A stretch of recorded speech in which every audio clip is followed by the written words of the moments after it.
He named the boat Siren's Call, an old rust bucket with more character than sense. Pete was the kind of guy who drank cheap beer because he liked the taste, not the price.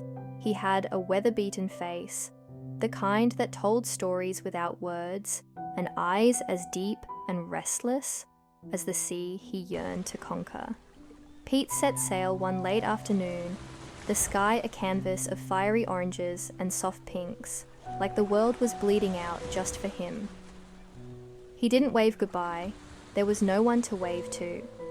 His world was as empty as the bottle from last night, discarded in the corner of his dim cabin. The sea, she was a merciless mistress. She rocked Siren's Call with the indifference of nature, her waves slapping the hull like an afterthought. Days melted into nights, time blurring like the lines on his hands, deepened by salt and sun. On a day swallowed by fog, when the horizon had vanished like a forgotten dream, he found her.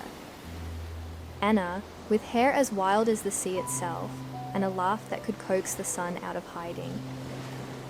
She was adrift, clinging to a piece of wreckage.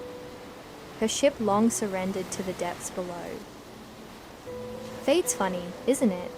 she'd said as he pulled her aboard. Her eyes were the kind of sad that made you want to tell her your secrets. They shared canned beans and stories, their words filling the spaces between stars.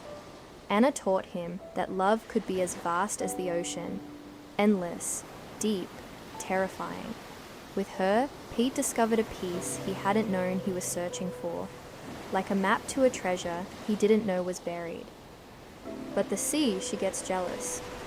It was a storm that did it, a tempest born from the dark belly of the ocean, wrathful and spiteful. The waves were mountains, the rain was needles, and the wind was a banshee's scream.